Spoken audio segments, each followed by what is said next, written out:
नमस्कार मित्रों, REET model paper second English का लैंग्वेज सेकेंड के लिए पैसेज है। पैसेज को देख लेते हैं।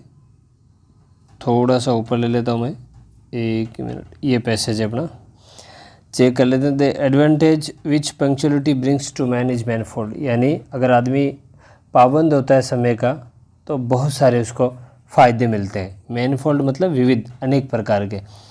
ए punctual man is never want of time and hence he is never in a hurry, यानी एक जो पंक्चुअल आदमी होता है, समय का पाबंदी होता है, उसको समय की ज़्यादा भागादौड़ी नहीं रहती, क्योंकि हर काम समय से करता है, ठीक है, और कभी जल्दीबाजी करता ही नहीं है। वॉट एवर ही डज, जो कुछ भी वह करता है, या वॉट एवर ही डज मतलब किसी काम के लिए आया है तो वॉट एवर सूटेबल बैठता है। तो जो कुछ भी वो करता है, he can do with perfect calmness and so his work has not defected and perfect, यानी जो कोई भी काम करता है वो पाबंद रहकर तो वो हमेशा गलत नहीं होता, हमेशा ही क्या होता है, वो परफेक्ट होता है। He is never late in his work और हिज अपॉइंटमेंट्स कंस्टेंटली, वो अपने काम में कभी लेट ही नहीं होता। जितने भी अपॉइंटमेंट्स, जो नियुक्तियाँ पहले से निर्धारित होती है, उन पर समय से पहुंच जाता है, समय से काम कर लेता है और लगातार वो काम करता जाता है। Man is safely rally upon his promises and engagements, यानी कोई भी आदमी उसकी बातों पे, उसके वादों पे क्या कर सकता है, भरोसा कर सकता है, क्योंकि वो समय का क्या है, पाबंद है। By his habit punctuality is never puts others into inconvenience and accordingly wins the respect and confidence of all who come in contact with him.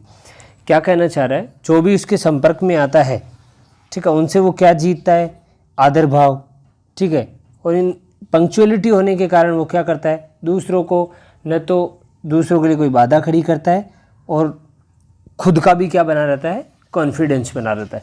Further A punctual man has confidence in his own powers, knows that he can not but be successful in undertaking way the time is essential factor, और वह क्या समझता है कि वो पाबंद है तो हर काम में सक्सेस हो जाएगा, और होता भी है, क्योंकि वह पंक्चुअल रहता है टाइम का, तो बिल्कुल हर काम में क्या होता है, वो सफल भी होता है। One who attends office regularly and finishes his work with punctuality is sure to come into the grace. Grace का मतलब होता है जैसे छवि, ठीक है, and superiors and secure promotion in service, यानी वह काम पंक्चुअलिटी से करता है, समय पे ऑफिस जाता है, समय पे काम करता है, तो उसकी छवि है वो अच्छी बनती है, और वो अपने जीवन में क्या होता है, उसकी जो सर्विस है उसमें भी प्रमोशन मिलता है और जीवन में वो हमेशा ऊंचाइयों को प्राप्त करता है। तो ये था अपना एडवांटेज का पैसेज, पंक्चुअलिटी का पैसेज था। अब प्रश्न देख लेते हैं। Choose the title of inference of this passage. अब आपने जो ये पढ़ा है पैसेज, उससे पता चल ही गया होगा, तो पंक्चुअलिटी की बात हो रही है, तो अपना जो टाइटल है वो क्या हो जाएगा, पंक्चुअलिटी हो जाएगा। दूसरा सवाल देख लेते हैं। दूसरा सवाल है, one blank attends office regularly. मित्रों, जब खाली जगह के बाद में कोई वर्ब दी गई हो या हेल्पिंग वर्ब दी गई हो, तो सीधी सी बात है, क्या बैठता है, हु बैठता है, और यहाँ वैसे ही बात किसकी हो रही है, पर्सन की हो रही है, ठीक है, तो क्या बैठेगा, इधर पर्सन हो जाएगा, इधर खाली जगह और इधर वर्ब हो जाएगी, तो ऐसे कैसे में हु ही बैठेगा। ये चीज़ आप थोड़ा सा ध्यान रख लेंगे। आगे बढ़ जाते हैं 3 नंबर सवाल में। सवाल नंबर 3 कह रहा है, one who attends office regularly blank his work punctually. अब अपन ने ये चीज़ ऊपर भी पढ़ी थी, ठीक है, तो मैं आपको समझा देता हूँ। जब कोई भी सेंटेंस को अगर जब तक चेंज करने की ज़रूरत नहीं हो तब तक वो एक ही टेंस में चलता है। तो यहाँ किस में चल रहा है, प्रेजेंट सिंपल में चल रहा है, तो यहाँ भी किस में चलेगा, प्रेजेंट सिंपल में। तो आंसर क्या हो जाएगा, फिनिश का फिनिशेज हो जाएगा, ये अपना सही आंसर। 4 नंबर सवाल की तरफ बढ़ जाते हैं। अब ये सवाल मैंने ऊपर बताया था आपको, अब देख के बता देंगे। He does he can do with perfect calmness so his work has not defect is perfect, यानी जो भी काम करता है वो बिल्कुल कामनेस, एक शांत स्वभाव से करता है, समय का पाबंद रहते हुए करता है, तो हमेशा परफेक्ट ही होता है। तो जो कुछ भी वो करता है, तो जब किसी काम के लिए कोई बात आए तो वॉट एवर सही बैठता है, तो अपना आंसर क्या हो जाएगा, वॉट एवर हो जाएगा। आगे बढ़ जाते हैं। सवाल नंबर 5 क्या कह रहा है, he is never late in his work blank in his appointments. अब मित्रों, नेवर का जो हमेशा पेयर बनता है वो और के साथ बनता है, तो अपना आंसर सीधा सा क्या हो जाएगा, और हो जाएगा। अब आगे पोइम है, पोइम को देख लेते हैं। पोइम को आपको सलीके से पढ़ना है, मैं इसकी सीधी राइम स्कीम बता देता हूँ कि पोइम की राइम स्कीम क्या है, पढ़ के 1 मिनट। तो मित्रों, राइम स्कीम देख लेते हैं। Best and brightest come away, एक minute, best and brightest come away A हो गया, ठीक है। फिर fair and fair this fair day, fairer far than this fair day, ये भी ए हो गया, वाई वाई सिमिलर आ रहा है। आगे देखो, which like the those in सोरो, ये बी हो गया, अलग चेंज हो गया। ये सेम आ रहा है, ये भी बी हो गया, ठीक है। अब दो you're just awake in the cradle of snake, ये क्या हो गया, सी हो गया, ठीक है, दोनों में ही। फिर आगे थोड़ा सा और देख लेते हैं इसकी, आगे देखते हैं तो ये तो सी हो गया। अब आगे ये स्प्रिंग अलग आ रहा है, अनबोर्न स्प्रिंग, इसमें क्या हुआ है, स्प्रिंग का पर्सोनिफिकेशन हुआ, मानवीकरण हुआ है, ठीक है, ये भी ध्यान रखेंगे। लेकिन यहाँ बदल गई है DING में, ये डी हो जाएगा, तो क्या बन रहा है AA BB CC DD, इस तरीके से आगे ये चलता जाएगा। तो अब मैं दिखा देता हूँ अपना, आगे क्वेश्चन की तरफ चल बढ़ते हैं। देखते हैं, देखिए सवाल क्या कह रहा है। पहला, find out the rhyme scheme of this poem. अब देखो मैं कह रहा हूँ पूरी राइम में वही सेम ही चलेगा, तो अब जो सूटेबल आंसर वो हो जाएगा AA BB CC। अरे ये नहीं होगा, अपना आंसर क्या हो जाएगा इसमें,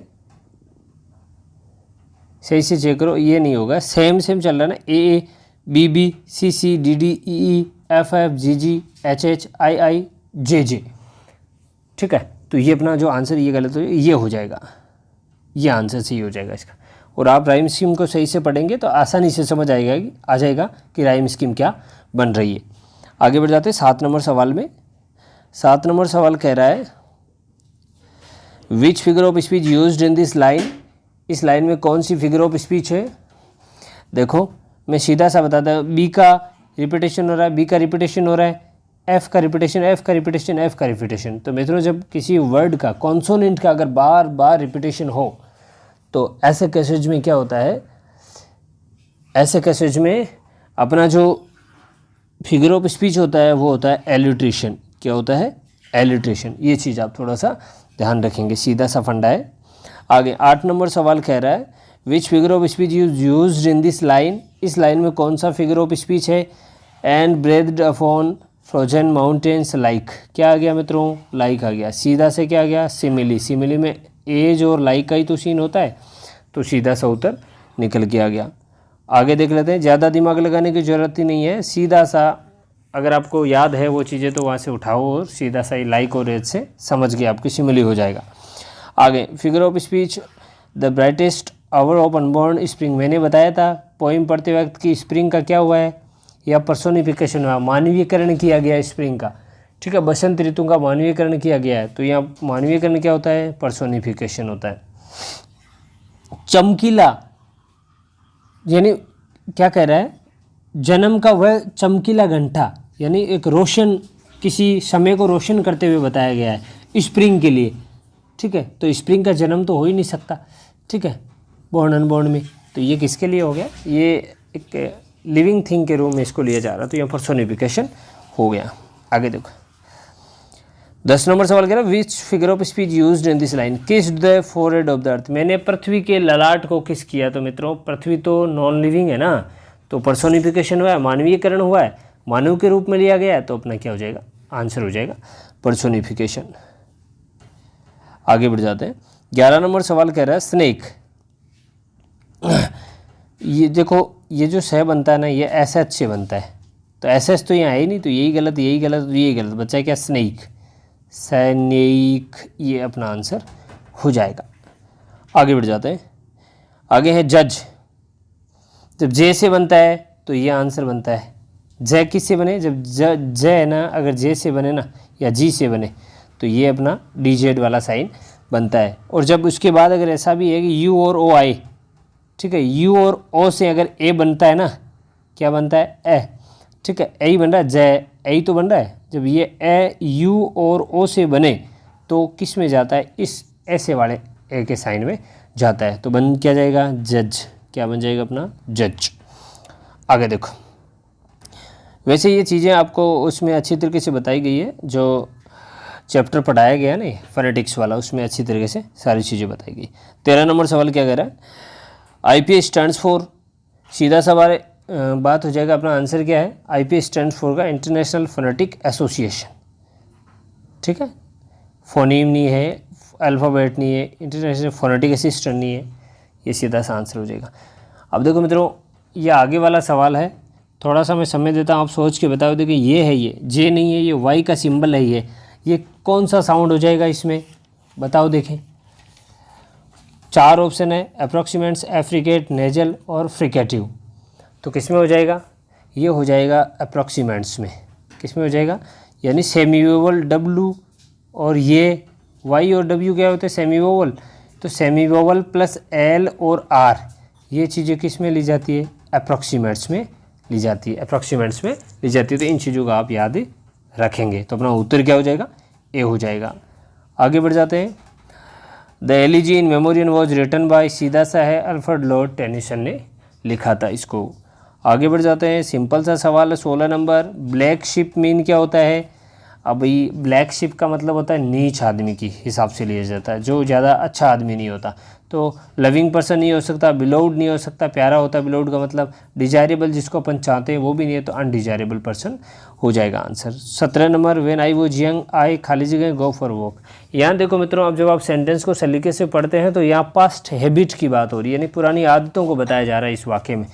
तो पुरानी आदतों के लिए ये तो प्रेजेंट में का हो गया, माइट हो गया, एजुटेशन के हिसाब से पास्ट में ले तो बैठेगा नहीं, मस्ट हो गया, कंपल्सन, रूल एंड रेगुलेशन वाली बातों के लिए, तो ये भी नहीं बैठेगा। तो अपना आंसर क्या हो जाएगा, वुड। मैंने मित्रों बताया था कि वुड और यूज टू, ये 2 पास्ट हैबिट बताने के लिए यूज होते हैं। तो यूज टू तो यहाँ है नहीं, तो कैंसिल हो गया, तो अपना आंसर क्या हो जाएगा, वुड हो जाएगा। आगे बढ़ जाते हैं। 18 नंबर सवाल कह रहा है, वी रेस्पेक्ट आवर एल्डर्स। मित्रों अगर आपने मॉडल्स को सही से पढ़ा है तो सीधा सा तरीका है, अगर टू लगा है तो बाकी चीज़ें आ ही नहीं सकती ना, तो अपना आंसर क्या हो जाएगा, ओ। तो O2 का अपना क्या बनता है, मॉडल बनता है। How many sounds are diphthongs. मित्रों 8 होते हैं, और मोनोप्थोंग्स में कितने होते हैं, 12 होते हैं। ये आपने सलीके से पढ़ा है तो बिल्कुल कोई दिक्कत नहीं आएगी। अगर नहीं पढ़ा है तो जो फोनेटिक्स का चैप्टर पढ़ाया गया उसमें जाके आप चेक कर सकते हैं। Remedial teaching is useful for, किसके लिए होती है मित्रों, सीधी सी बात है, इंटेलिजेंट के लिए नहीं, ओवर क्राउडेड क्लास के लिए भी नहीं, एवरेज के लिए भी नहीं, वीक स्टूडेंट अपना आंसर हो जाएगा। अगला देखिए what is remedial teaching. Concept of minimum level of learning, minimum level की बात ही नहीं होती। The function of teaching method, नहीं, सही जो आंसर क्या जाएगा, the function of teaching learning, ये प्रोसेस होता है मित्रों, क्या होता है, प्रोसेस होता है। आगे बढ़ जाते हैं। 22 नंबर सवाल क्या कह रहा है, सवाल कह रहा है which of the following is not kind of diagnostic test. Diagnostic test में कौन सा प्रकार शामिल नहीं है, ये आपको बताना है। तो देखिए कौन सा, सेमेंटिक है, रिटन टेस्ट है, क्रिएटिव है, कौन सा प्रकार इसमें शामिल नहीं है, बताओ। तो मित्रों डायग्नोस्टिक जो टेस्ट होता है इसमें सीमेंटिक टेस्ट का यूज नहीं होता, जो सीमेंटिक टेस्ट का बिल्कुल यूज नहीं होता, ये इसमें शामिल नहीं है। रिटन है, क्रिएटिव है, ओरल इसमें शामिल है, ये अपना आंसर हो जाएगा। 23 नंबर सवाल देख लेते हैं। विच ऑफ द, एक मिनट मित्रों, एक मिनट, हाँ चलते हैं। विच of the following are AIIMS of evaluation. Evaluation के लक्ष्य या जैसे कहें क्या क्या एम्स है, इसके उद्देश्य क्या क्या है। तो देखो it offers opportunities for learning activities, बिल्कुल सही है। It helps identifying and clarifying the educational objective, यानी शैक्षिक उद्देश्यों को निर्धारित करता है, ठीक है, तो बिल्कुल ये भी सही है। Teachers abilities and is own success can also be noted. एक अध्यापक की योग्यता और उसकी कितना सफल हुआ है वो किसी काम में, ये भी मूल्यांकन से अपन पता कर सकते हैं। तो इसमें सारे आंसर हो जाएंगे, तो अपना आंसर ऑल ऑफ दीज हो जाएगा। आगे बढ़ जाते हैं मित्रों। 24 नंबर सवाल क्या कह रहा है, the students mother tongue blank in communicative approach. अब जिसने कम्युनिकेटिव अप्रोच को सही ढंग से पढ़ाया उसका आंसर तो देखते ही आ जाएगा। यानी जैसे अपन यहाँ से नीचे की तरफ से ऑप्शन लेते हैं, लिमिटेड रोल होता है क्या मदर टंग का, नहीं। माइनर रोल नहीं, इम्पोर्टेंट रोल नहीं, नो पर्टिकुलर रोल, कोई विशेष रोल नहीं होता है, ये अपना सही आंसर जाएगा। कम्युनिकेटिव अप्रोच में हैड नो पर्टिकुलर रोल होता है, किसका, मदर टंग यूज ही नहीं होती। आगे देखो 25 नंबर सवाल कह रहा है the term communicative function is language refers to, किसको रेफर करता है, तो सेंटर्ड अप्रोच नहीं। Word speaker uses for, speaker किसके लिए या कौन सी लैंग्वेज यूज करता है, क्या लैंग्वेज यूज करता है, कैसे यूज करता है, नहीं। फॉर्मिंग ए क्वेश्चन इसका सही आंसर हो जाएगा। आगे देखो 26 नंबर सवाल, a teacher write some sentences on the black board before the student enter in the class is principle of, यानी बालकों के आने से पहले अध्यापक ब्लैक बोर्ड पे सारी चीज़ें लिख देता है, उनको पढ़ाने से संबंधित सेंटेंस लिख देता है, वोकैब और वॉटएवर लिख देता है जो भी उनको पढ़ाना है, ठीक है। तो वो कौन सा प्रिंसिपल कहलाएगा? भाई मोटिवेशन तो वही नहीं, बच्चे है ही नहीं तो मोटिवेशन किसको दे रहा है? नेचुरलनेस तो वही थी, नेचुरल तो वो होता है जो मतलब बच्चे सामने होते हैं, लाइव कोई प्रैक्टिस हो रही है वो होता है। हैबिट फॉर्मेशन किसको करवा रहा है? बच्चे तो सामने ही, ये तो एक्सपोजर होता है, यानी खुलासा करना। जब आएंगे और अचानक उनको ये सारी चीज़ें लिखी हुई मिलेगी तो ये इतना कौन सा हो जाएगा? इसको एडवांस के रूप में भी लिया जाता है, यानी एडवांस टीचिंग भी कह सकते हैं। तो ये अपना यहाँ उतर क्या हो जाएगा? एक्सपोजर। कभी कभार एडवांस टीचिंग के रूप में भी इसको लिया जाता है। आगे देखते हैं, English is spoken with the help of, ये तो इसमें सबसे अच्छा आंसर क्या है? Arranging group discussion. Group discussion arrange करके आप इंग्लिश बोलने का जो कार्य है वो सरलता से किया जा सकता है। आगे बढ़ जाते हैं, 28 नंबर सवाल कह रहा है, principle of motivation is more important to learn second language because, जो दूसरी भाषा सीखने के लिए जो मोटिवेशन है, ठीक है, किसी को अभिप्रेरणा देना ज़्यादा कार्य करता है, उसको ज़्यादा सीखने के लिए प्रेरित करता है। तो ये बिकॉज, क्योंकि it motivate the student to learn language, बिल्कुल सही है। It the internal motivation related to the internal nature of the individual emotion, यानी आंतरिक जो प्रेरणा होती है वो ज़्यादा सीखने के लिए प्रेरित करती है, ये भी सही है। Motivation makes the child express his feeling and thoughts in mother tongue, अगर आप किसी बच्चे को प्रेरणा दे रहे हो तो वो किसी चीज़ को एक्सप्रेस करेगा या उसकी फीलिंग और थॉट को एक्सप्रेस करेगा उसमें मदर टंग में, तो उसमें भी उसको ज़्यादा फ़ायदा मिलेगा या उसको वो ऐसा कार्य करने के लिए ज़्यादा प्रेरित होगा। तो अपना जो आंसर है वो क्या हो जाएगा? ऑल ऑफ दीज हो जाएगा। देखते हैं 29 नंबर सवाल कह रहा है, ब्लैक बोर्ड समरीज है, ब्लैक बोर्ड की समरी में क्या क्या शामिल किया जाता है? Part of lesson plan, skill और आर्ट, सारी चीज़ें। तो अपना आंसर क्या हो जाएगा? ऑल ऑफ दीज हो जाएगा। Audio visual aids make the lesson, जो ऑडियो विजुअल एड्स होते हैं, जो अपन पढ़ाते वक्त जितने भी एड्स बच्चों के सामने लाए जाते हैं ताकि वो जल्दी से सीख सकें, तो उनमें उनका मतलब क्या फ़ायदा है? मेन किस चीज़ को वो प्रमोट करते हैं? भाई इंटरेस्टिंग होते हैं, अट्रैक्टिव होते हैं या इफेक्टिव होते हैं? All of these. तो इसमें सूटेबल आंसर होते तो सारे ही हैं, जबकि सूटेबल आंसर क्या है? अट्रैक्टिव भी होते हैं, इफेक्टिव भी होते हैं, लेकिन सूटेबल आंसर क्या है? इंटरेस्टिंग। क्या हो जाएगा? इंटरेस्टिंग। तो ये थी अपनी क्लास 30 नंबर सवाल। आप चेक करके बताएं कमेंट में 30 में से कितने मार्क्स आ रहे हैं आपके, और वीडियो अच्छा लगा है तो लाइक और शेयर कर दें, ठीक है। अगली क्लास में फिर मिलते हैं, तब तक के लिए धन्यवाद।